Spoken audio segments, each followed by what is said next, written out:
New year has brought on increased rates for Eversource customers, and now people are bracing for those high bills to come in. Western Mass News reporter Kristen Burnell joins us live in studio after getting answers on what's being done to help people locally. Kristen? Chris and Mary, these rate hikes have left many people in the Bay State frustrated with Eversource. I spoke with State Representative Orlando Ramos to see if any changes have been made at the state level to assist people with these higher costs. I think it's just another way to push the middle class economy down. The new year has brought on new rate increases for Eversource customers, creating a financial burden for some. Something definitely needs to be done. At the end of 2022, Eversource announced that new rates would be in effect for the first 6 months of 2023, increasing the average customer's monthly bill by 23%.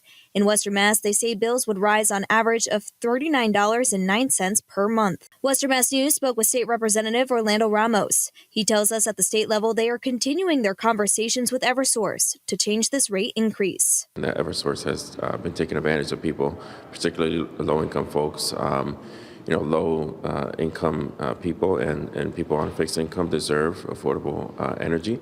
But we have met with Eversource multiple times, and each time their explanation for the rate increases continues to change. There really still isn't an explanation that makes sense to me, because Eversource has continued to make record profits every year that goes by, and they still continue to raise the rates. We reached out to Eversource for comment. Spokesperson Priscilla Rest tells us some factors that are contributing to the higher cost, saying in a statement in part, quote, regional electric supply prices have reached all-time highs due to increased global demand for and the high cost of natural gas, the war in Ukraine, extreme weather, and other issues. Rest also says the company met with leaders from Connecticut, Massachusetts, and New Hampshire earlier this week, saying in a statement in part, quote, we participated in an informational hearing organized by DPU to help regulators understand the differences in the process in each state, and we will continue working with stakeholders across the region to support our customers and mitigate the impacts of high energy supply costs.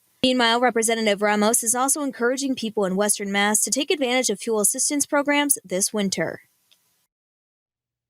And for a full list of fuel assistance programs available in your area, you can head to our website, westernmassnews.com. Just click on the blue As Seen on TV button. Reporting live in studio, Kristen Burnell, Western Mass News.